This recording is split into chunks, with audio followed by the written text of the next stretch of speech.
हजरत, ये आपकी बातों से और मेरी बातों से नहीं होता है काम। एक क्राइटेरिया क्राइटेरिया इस वक्त नहीं, वो गलत होता है। जो जोर जबरदस्ती का मामला होता है ना, हिंदुस्तान, ये कोई आर्टिकल 370 जोर ये जबरदस्ती कोई से तालिबान किया जा का सकता है, नहीं, लोगों जोर के जबरदस्ती से थोड़ी क्या। क्योंकि बहुत हिंदुस्तान से के लोग पार्लियामेंट में बहस, लेकिन जम्मू कश्मीर के बहुत से लोग उसके खिलाफ थे। मैं कहता हूँ मुल्क बड़ी कोशिश है। राणा साहब, अभी चूंकि मेरी 5 बजे मीटिंग है, मैं राणा साहब, आने वाले वक्त में क्या जम्मू कश्मीर में बीजेपी की सरकार बनेगी? यकीनन बनेगी। अगर बनेगी तो क्या यहाँ पे भी कर्नाटका वाली हालत होगी? क्या हिजाब को बैन किया जाएगा? देखिए राणा साहब, 1.5 साल पहले आपने एक इंटरव्यू दिया आशीष कोहली साहब को, जब पॉलिटिकल रिजर्वेशन दी गई एसटी कम्युनिटी को, तब आपने उस इंटरव्यू में ये कहा कि आज जाके पूरी तरह से आज़ादी मिली है। क्या जो 1947 में मिली थी, क्या वो पूरी आज़ादी नहीं थी?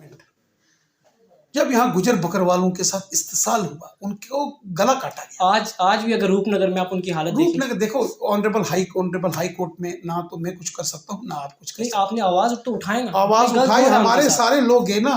आप खुद नहीं गए, आप खुद हर जगह पहुंचे। हमारे ऑनरेबल हाई कोर्ट में, आपको शायद याद। अगर बात करें युगल किशोर शर्मा साहब, हमारे जो एमपी हैं, वो पार्लियामेंट में कहते हुए नजर आए जम्मू में मेट्रो बन चुकी है और काम इख्तिताम पे पहुंचने वाला है। डीपीआर की बात की थी, बिल्कुल मेट्रो को लेके बात की थी। बन तालाब से लेके मैं यहाँ त्रिकुटा नगर तक आया, मुझे तो मेट्रो दिखी नहीं, कि आपको दिखी? उन्होंने कहा तो यहाँ क्यों नहीं थे? कोई गरीब गुजर तो इलेक्शन नहीं लड़ने वाला, और दूसरा नहीं, इलेक्शन वही लड़ेगा। गुजर भी लड़ सकता है, गरीब भी लड़ सकता है। गरीब आज से मोदी साहब चाय बनाने वाला एक इंसान मुल्क का प्राइम मिनिस्टर बन गया। और दूसरा, आप घबराए नहीं, वहाँ जो हमारे पहाड़ी कबीले के लोग हैं, उनकी भी जो डिमांड्स हैं, उनके जो मसाइल हैं, उनकी जो खदशात हैं, कंसर्न्स हैं, उसको भी हल किया जाए। पहाड़ी कबीले को एसटी स्टेटस मिलेगा? देखिए, उनकी एक बहुत जरीना मांग है, बहुत लंबी मांग है, उसके लिए बड़ी जदोजहद हुई है। हाँ या ना में जो देखिए वो तो हमारे प्राइम मिनिस्टर साहब ने और होम मिनिस्टर साहब ने बोला। आप क्या कहते हो, देना चाहिए या नहीं? देखिए, प्राइम मिनिस्टर साहब ने, आपकी जाती राय क्या? जब प्राइम मिनिस्टर, मेरे को बात बताओ, मैं कोई प्राइम मिनिस्टर साहब से या होम मिनिस्टर साहब से कोई बड़ा, आप यहाँ पे ग्राउंड पे, आपको ग्राउंड पे देखते, अगर प्राइम मिनिस्टर साहब, अगर होम मिनिस्टर साहब देंगे तो खुशी की बात। अगर आपसे राय मांगे, क्या दें या ना? मैं कहता हूँ, जब उन्होंने खुद ही इधर आके अनाउंस किया 6 बार यहाँ एक रैली में अनाउंसमेंट किया, आपसे अगर राय मांगी जाए, हाँ या ना में? देखो मोदी साहब, आपने रिजर्वेशन की बात की, महेंद्र को रिजर्व किया, पुंछ को किया, सुनकोट को किया या धराल को किया। आज से पहले वहां से जो लीडर आते थे, अगर महेंद्र से देखें, जावेद राणा साहब, वो पहले से ही गुजर कम्युनिटी से ताल्लुक रखते थे। सुनकोट से चौधरी अकरम साहब, चौधरी असलम साहब, वो भी गुजर कम्युनिटी से। अगर रिजर्व करनी थी, वहां से करनी थी, जैसे आपकी अपनी कॉन्स्टिट्यूंसी नौशहरा से कर देते। यहाँ पे माइनॉरिटीज में गुजर, मेजोरिटी को क्या, कोई मन मर्जी से नहीं होता है ना। और माइनॉरिटी कम्युनिटी जो सिखिज्म है, जो माइनॉरिटी कम्युनिटी है, उनको देनी थी। कोर्ट का एक एरिया है हिल का, आपने उसका नाम जरूर सुना। जी, बड़ा सा मायानाज लोग और बड़े हुब्बल वतनी के जज्बे वाले, वो हुब्बल वतनी के लोग आज कॉन्स्टिट्यूशन सुन कोर्ट से है ही अलग है, और सुन कोर्ट के साथ उनका कोई कनेक्टिविटी नहीं है। ना उन लोगों के पास बिजली है, ना पानी है, ना स्कूल है, ना इलेक्ट्रिसिटी है। देखिए, अभी कनेक्टिविटी है। हिल काका में स्कूल भी पहुंच गया है, बिजली पहुंच गई है। बने कहाँ सर हिल काका के? आज आप हिल काका में पहुंचे, आपने पुंछ विजिट किया, लेकिन आप हिल काका में नहीं गए। जनाब, मैं गया हूँ, हिल काका में पैदल गया हूँ जनाब। मैं हिल काका के तमाम लोगों को जानता हूँ, लेकिन हिल काका के लोग तो हमारे पास तो आता ही नहीं है। एज स्टेट प्रेसिडेंट बनने के बाद नहीं गया, लेकिन मैं बहुत साल पहले वहाँ हिल काका में, जब एक बहुत बड़ा ऑपरेशन हुआ था, उसके बाद हालत तब थी हिल काका की, आज भी वही हालत। नहीं, आज बिजली पहुंची है, नहीं पहुंची सर, बिजली पहुंची। सर आप एक बार विजिट करें जी, आप जरूर करें विजिट। वहाँ पे कोई बिजली नहीं पहुंची, कोई वहाँ पे रोड जनाब मोहतरम, मैं वहाँ जरूर, आपने फरमाया, मैं जरूर आऊँगा। आदाब नाजरीन, आपका मेज़बान शहराज आपकी खिदमत में हाजिर, और आप देख रहे हैं the valley vision. The valley vision पे आज आपके रूज जिस शख्सियत को करवाने जा रहे हैं, वो किसी तारुफ के मोहताज नहीं है। बीजेपी चीफ जनाब रविंदर राणा साहब। राणा साहब, सबसे पहले आपका बहुत शुक्रिया, मेहरबानी जनाब। राणा साहब, सबसे पहला सवाल, बीजेपी ने हुकूमत में आने के बाद जम्मू कश्मीर में 2014 से लेकर आज तक 2022 में कोई एक ऐसा बड़ा काम जो किया, जो आपको लगता है बहुत बड़ा काम है, आज से पहले जम्मू कश्मीर में नहीं हो सका? भारतीय जनता पार्टी ने यहाँ हुकूमत में आने के बाद सबसे पहले जम्मू कश्मीर में 2 बड़े एम्स हॉस्पिटल दिए हैं। इससे पहले एम्स हॉस्पिटल सिर्फ दिल्ली में होते थे, जम्मू कश्मीर में तो छोड़ो, पंजाब, हरियाणा, उत्तर प्रदेश में भी नहीं होते थे। तो जम्मू कश्मीर में 2 एम्स हॉस्पिटल, यहाँ एक सांबा जम्मू में और दूसरा अवंतीपुरा कश्मीर में, ये बहुत बड़ी अचीवमेंट है। उसके बाद IIT जम्मू और IIM दिए, सेंट्रल यूनिवर्सिटी दी। जम्मू कश्मीर में जम्मू जो शहर है, ये हिंदुस्तान का पहला ऐसा शहर है, यहाँ एम्स हॉस्पिटल भी है, यहाँ IIM भी है, यहाँ IIT भी है और यहाँ सेंट्रल यूनिवर्सिटी भी है। हिंदुस्तान में कोई और ऐसा बड़ा शहर नहीं है जहाँ ये चारों के चार बड़े प्रेस्टिजियस प्रोजेक्ट हों। मोदी साहब ने सबसे बड़ा काम किया जो फंडिंग बड़े बड़े प्रोजेक्टों में की। ये जो बनहाल से काजीकुंड के बीच का टनल है, ये बनकर आज तैयार हुआ है तो मोदी साहब के देन है। यहाँ रियासी में दुनिया का सबसे ऊंचा फ्लाईओवर ब्रिज वो बन के तैयार है तो ये मोदी साहब की देन है। और जम्मू कश्मीर की आवाम के लिए सबसे बड़ा काम जो कि हिंदुस्तान के अंदर किसी गवर्नमेंट ने नहीं किया, वो आयुष्मान भारत के तहत जो गोल्डन कार्ड बने हैं, हर गोल्डन कार्ड वाले को 1 साल में 5-5 लाख, ये मोदी साहब की देन है। हर किसान को साल का 6-6 हज़ार रुपया उसके अकाउंट में, ये मोदी साहब की देन है। 135 करोड़ हिंदुस्तानियों को, जिसमें रियासत जम्मू कश्मीर अवाम के लोग भी शामिल हैं, फ्री कोरोना वैक्सीन, 5-5 हज़ार का टीका अमेरिका, इंग्लैंड और चीन ने अपने लोगों को लगाने का लिया। मोदी साहब ने 2-2 इंजेक्शन टीके फ्री ऑफ कॉस्ट लगाए और 80 करोड़ लोगों को पिछले 3 साल में फ्री राशन ये मोदी साहब ने दिया है। और इसके अलावा भी आप गांव में चले जाएं, flyovers, tunnels, ring roads, NABARD की रोड्स, सीआरएफ के प्रोजेक्ट्स, बिजली और अब जो जल जीवन मिशन के प्रोजेक्ट शुरू हुए हैं, ये सब मोदी साहब की देन है। और बॉर्डरों के ऊपर जो बंकर्स बनाने का काम है, ये मोदी साहब की देन है। पहली बार 70 साल में गुज्जर और बकरवाल जो एसटीज थे, उनको 70 साल यहाँ नेशनल कॉन्फ्रेंस कांग्रेस और पीडीपी ने ज़बा किया हुआ था, दबाया हुआ था। ना उनको पॉलिटिकल रिजर्वेशन थी, उनकी इंटर डिस्ट्रिक्ट रिक्रूटमेंट बैन करके रखी थी कि गुजरों बकरवालों की नौकरियां ख़त्म की नेशनल कॉन्फ्रेंस कांग्रेस और पीडीपी ने। और पॉलिटिकल रिजर्वेशन यहाँ नहीं राणा साहब और फॉरेस्ट राइट्स एक्ट यहाँ नहीं थे। 70 साल फॉरेस्ट एक्ट राइट्स जो गुजर बकरवालों के लिए पहली बार मोदी साहब ने दिए हैं। मोदी साहब ने जम्मू कश्मीर के अंदर ज़बरदस्त काम किए हैं और लोगों के खिदमतदार बन के ये बड़े प्रोजेक्ट्स अगर किसी ने दिए तो मोदी साहब ने दिए। राणा साहब, आपने रिजर्वेशन की बात की। अगर वोट का असली मकसद देखें और इलेक्शन का देखें, मकसद ये है कि हम अपने ही चुने हुए जो हमें पसंद हो उसको अपना रहबर बनाएं। फॉर एग्जाम्पल, अगर हम उनसे पसंद करते हैं शहजाद खान साहब को अपना एमएलए बनाना, आपने वहां पे रिजर्वेशन दे दी और वहां पे हमारा शहजाद खान साहब देखिए ये रिजर्वेशन दी है हमारे मुल्क के कानून, सुनिए ये हमारे मुल्क के कानून ने दी है। और जब पूरे मुल्क के अंदर ये कानून है एसटी को, गुजर बकरवाल को हक देना, तो यहाँ क्यों नहीं दे? कोई गरीब गुजर तो इलेक्शन नहीं लड़ने वाला, और दूसरा नहीं इलेक्शन वही लड़ेगा, गुजर भी लड़ सकता है, गरीब भी लड़ सकता है। गरीब आज से मोदी साहब चाय बनाने वाला एक इंसान मुल्क का प्राइम मिनिस्टर बन गया।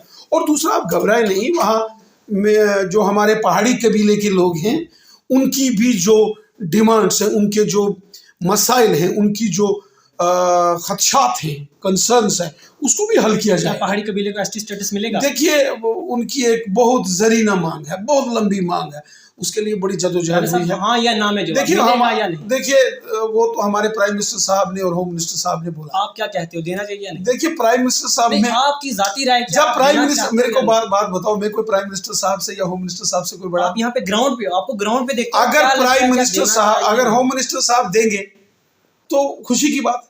अगर आपसे राय मांगे क्या दें या ना मैं कहता हूँ, जब उन्होंने खुद ही इधर आके अनाउंस किया 6 बार यहाँ एक रैली में अनाउंसमेंट किया, तो आपसे अगर राय मांगी जाए हाँ या ना में, देखो मोदी साहब का काम है, मोदी साहब का मिशन है सबका साथ, सबका विकास, सबका विश्वास। सब हमारे हैं, गुज्जर भी हमारे हैं, बकरवाल भी हमारे हैं और पहाड़ी भी हमारे हैं, कोई बेगाना नहीं है, सारे हमारे लख्ते जिगर हैं। और हमारे खून का कतरा कतरा यहाँ गुज्जर और बकरवालों के लिए हाजिर है, वही खून का कतरा कतरा पहाड़ी कबीले के लोगों के लिए भी हाजिर है। राणा साहब, आपने रिजर्वेशन की बात की, महेंद्र को रिजर्व किया, पुंछ को किया, सुनकोट को किया या धराल को किया। आज से पहले वहां से जो लीडर आते थे, अगर महेंद्र से देखें, जावेद राणा साहब वो पहले से ही गुजर कम्युनिटी से ताल्लुक रखते थे। सुनकोट से चौधरी अकरम साहब, चौधरी असलम साहब, वो भी गुजर कम्युनिटी से। अगर रिजर्व करनी थी वहां से करनी थी, जैसे आपकी अपनी कॉन्स्टिट्यूंसी नौशहरा से कर देते। यहाँ पे माइनॉरिटीज में गुजर, मेजोरिटी को क्या कोई मन मर्जी से नहीं होता है ना। और माइनॉरिटी कम्युनिटी जो सिखिज्म है, जो माइनॉरिटी कम्युनिटी है, उनको देनी थी रिजर्वेशन। हजरत ये आपकी बातों से और मेरी बातों से नहीं होता है काम।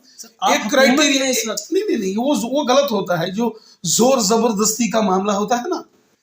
हिंदुस्तान ये कोई आर्टिकल 370 जोर जबरदस्ती, ये कोई तालिबान जोर जबरदस्ती से थोड़ी क्या। हिंदुस्तान के पार्लियामेंट में बहस, जम्मू कश्मीर के बहुत से लोग उसके खिलाफ थे। मैं कहता हूं मुल्क के पार्लियामेंट ने दिया था तो मुल्क के पार्लियामेंट में डिबेट होके चला गया। कानूनी आईनी तौर पर गया है। यहाँ कोई तालिबान की तरह कोई छत पर चढ़ के गोलियां चलाएंगे तो कानून नहीं बनते जनाब। हिंदुस्तान आइन से चलता है, कानून से चलता है। और आइन ये कहता है कि जहां पॉपुलेशन जैसे शेड्यूल कास्ट हैं, एससी कम्युनिटी के, हमारे दलित कम्युनिटी के भाई बहन हैं, उनकी 7 सीटें रिजर्व हुई, तो जहां वो सबसे ज्यादा पॉपुलेशन में थे पहली 7 सीटें रिजर्व होगी। आरएस पुरा कॉन्स्टिट्यूंसी पिछले 25 सालों से रिजर्व है, वो फिर से रिजर्व होगी। तो हमने उनसे पूछा ये क्यों किया, तो उन्होंने कहा रीऑर्गेनाइजेशन का एक्ट ये कहता है जो सबसे ज्यादा पॉपुलेशन एससी वाले हैं स्टेट में 90 में से 7, वो हमने करनी है, तो उसमें यह फाल करता है। इसी तरह जो एसटी में पहली 9 सबसे ज्यादा हाईली पॉपुलेटेड कॉन्स्टिट्यूंसीज हैं, तो वो उन्होंने रिजर्व की, तो उसमें वो है। हालांकि मेरा जाती ये मानना है, पर्सनली मेरा ये मानना है कि पुंछ की तीनों की 3 सीटें रिजर्व हुई हैं, एटलीस्ट वहां एक सीट जो है वो अनरिजर्व होनी चाहिए थी। बात की आपने सुरन कोट से, ठीक है, मेरे बहुत काबिल दोस्त हैं वहाँ, अकरम साहब वो वहाँ एमएलए थे, या मेरे बहुत काबिल दोस्त हैं जनाब जावेद राना साहब, वो मेंढर से एमएलए थे। लेकिन उससे पहले आपको ये भी याद होना चाहिए कि जनाब मोहतरम बुखारी साहब भी सुरन कोट से एमएलए रहे हैं, और आंजहानी मोहतरम रफ़ीक खान साहब जो मेंढर से एमएलए रहे हैं। तो ये सिलसिला कानूनी आइन के नुक्ते नज़र से है। इसलिए अगर आइन ने किसी को कोई हक दिया है तो उसको खैर मकदम करना चाहिए। रही बात पहाड़ियों की, तो पहाड़ियों की भी ज़रीना मांग है, उनको नहीं घबराना है।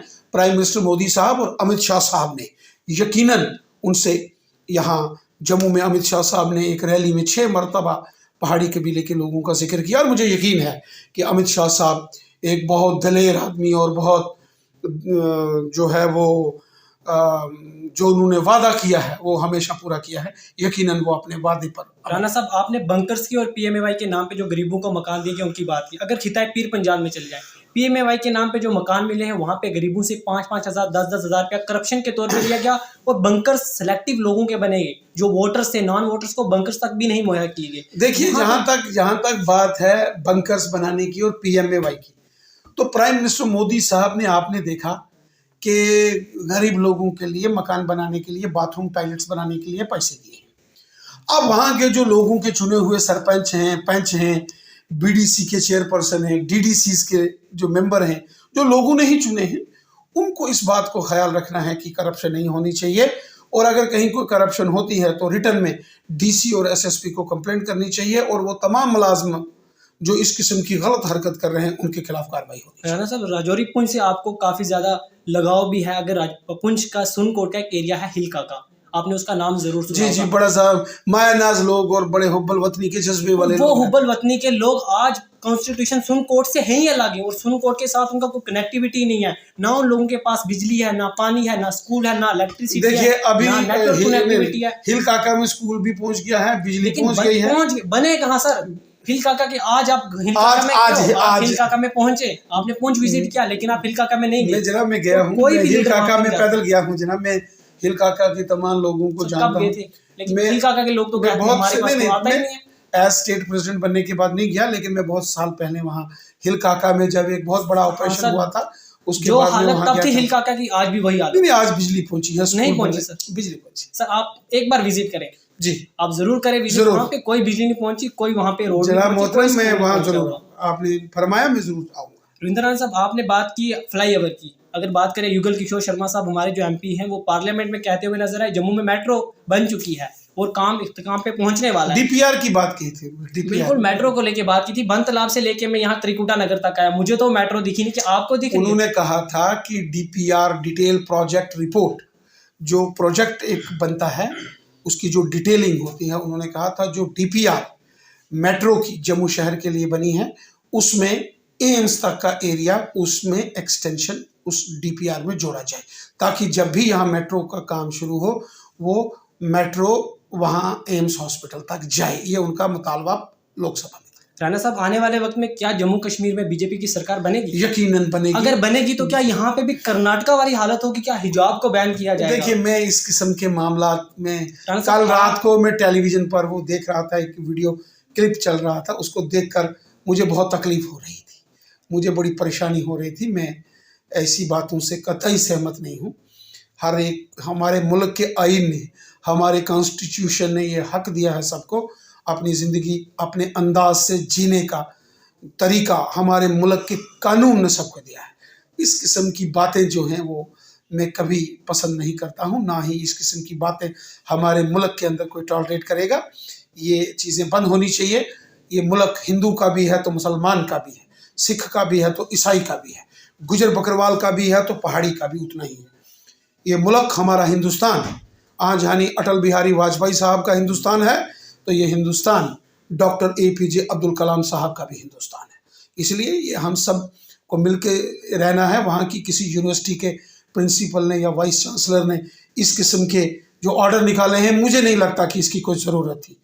ये उन्होंने इसको नज़रसानी करना चाहिए और वहाँ की गवर्नमेंट को तुरंत इसमें इंटरवीन करके ये मामला ठीक नहीं, जो भी हो रहा है ये गलत हो रहा है, मैं इससे सहमत नहीं। राणा साहब, 1.5 साल पहले आपने एक इंटरव्यू दिया आशीष कोहली साहब को, जब पॉलिटिकल रिजर्वेशन दी गई ST कम्युनिटी को, तब आपने उस इंटरव्यू में ये कहा कि आज जाके पूरी तरह से आज़ादी मिली है। क्या जो 1947 में मिली थी, क्या वो पूरी आज़ादी नहीं थी? आप शायद नहीं जानते हैं, जब यहाँ पॉलिटिकल रिजर्वेशन या फॉरेस्ट राइट्स एक्ट या इंटर डिस्ट्रिक्ट रिक्रूटमेंट, जब यहाँ गुजर बकरवालों के साथ इस्तेसाल हुआ, उनको गला काटा गया। आज भी अगर रूपनगर में आप उनकी हालत देखें, रूपनगर देखो, ऑनरेबल हाई कोर्ट में ना तो मैं कुछ कर सकता हूँ ना आप कुछ कर सकते। आपने आवाज तो उठाए ना, आवाज उठाई, हमारे सारे लोग गए ना। आप खुद नहीं गए, आप खुद हर जगह पहुंचे। हमारे ऑनरेबल हाई कोर्ट में, आपको शायद इसमें पता नहीं है, ऑनरेबल हाई कोर्ट जो जम्मू कश्मीर के ऑनरेबल हाई कोर्ट ने, वहां कुछ लोगों ने एप्लीकेशन दायर की कि ये JDA की जमीन हमें अलाट हुई है और हमें ये JDA दे नहीं रहा है। ये ऑनरेबल हाई कोर्ट के सामने कुछ पिटिशनर्स, जिन्होंने वो लॉटरी ड्रा से उनको जैसे JDA प्लॉटिंग करके देता है, तो ऑनरेबल हाई कोर्ट ने जजमेंट दी। फिर JDA ने चलो जैसे देखा होगा, थोड़ा रुका। कुछ महीने के बाद, 2 महीने के बाद, वो जिन्होंने पटिशन दायर की थी वो दोबारा कोर्ट पर चले गए और उन्होंने कंटेम्प्ट ऑफ कोर्ट कर दी।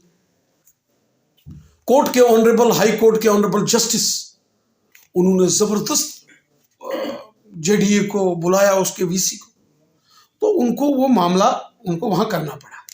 उसमें मेरा ये मुतालबा था, हमारे लोग भी गए यहाँ, हमारे ST मोर्चा के चौधरी हारून साहब हैं और वहाँ चौधरी रोशन हुसैन साहब हैं और बाकी तमाम लोग वहाँ गए। मैंने खुद उन लोगों से फ़ोन पर बात की, मैंने लेफ्टिनेंट गवर्नर साहब से बात की और मैंने डिप्कॉम साहब से बात की, DC से बात की।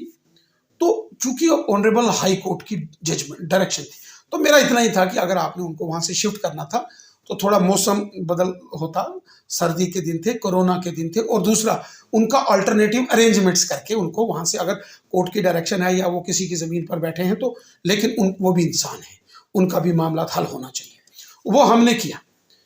लेकिन चूंकि मैंने कहा कि direction honourable supreme high court की थी।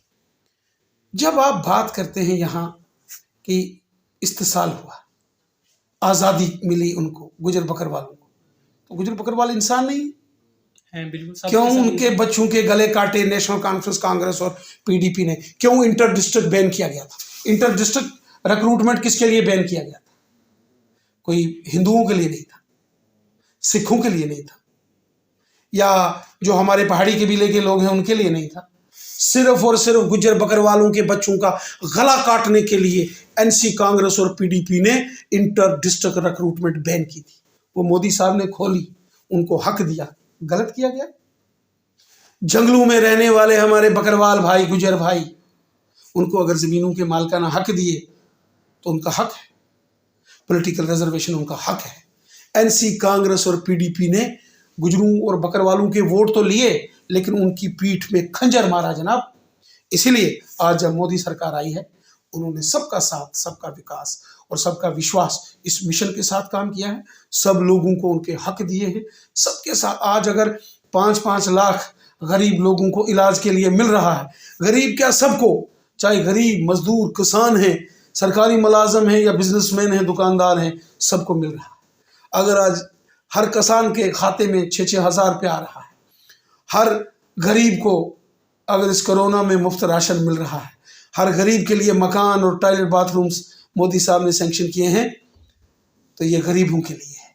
और मुझे लगता है जो काम मोदी साहब ने किए हैं, यकीनन रियासत जम्मू कश्मीर की आवाम आने वाले इलेक्शन में बीजेपी को वोट करेगी और ज़बरदस्त मेजॉरिटी के साथ जम्मू कश्मीर में बीजेपी की जीत होगी और जम्मू कश्मीर का अगला chief minister Bharatiya Janata party. Rana साहब, अगर यूथ की बात करें, जैसे कि बीजेपी ने दावे किए थे आर्टिकल 370 के बाद काफ़ी ज़्यादा यहाँ पे एम्प्लॉयमेंट की वैकेंसीज आएंगी। अगर बात करें नेशनल लेवल पे अनएम्प्लॉयमेंट 7% है, लेकिन जम्मू कश्मीर में 22% है। और अगर जम्मू कश्मीर की यूथ की बात करें, कुछ दिन पहले आप रोजगार का मीनिंग क्या निकालते हैं?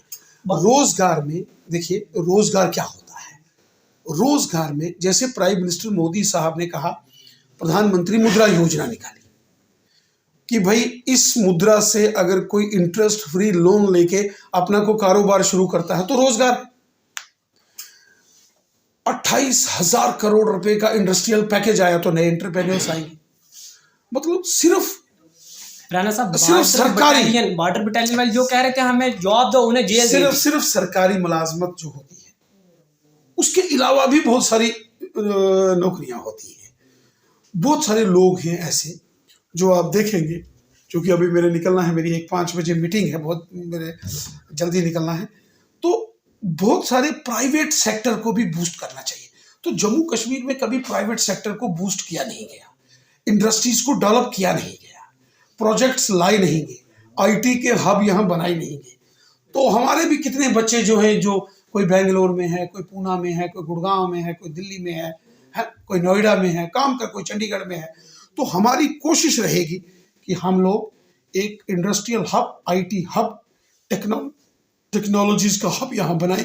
और वो जो हमारे नौजवान हैं, पहले तो इनको टेक्निकल एजुकेशन दें और फिर रोजगार कमाने के इनको जो है और भी साधन इनको हों, ये हमारी कोशिश है। राणा साहब, अभी चूंकि मेरी 5 बजे मीटिंग है, तो नाजरीन, ये थे हमारे बीजेपी के चीफ रविंद्र राणा साहब। एक बार फिर से हम इनका शुक्रिया अदा करते हैं, उन्होंने अपना कीमती समय निकाला और हमारे प्रोग्राम में शिरकत की, और किसी काम के कारण उन्हें यहाँ से निकलना पड़ा।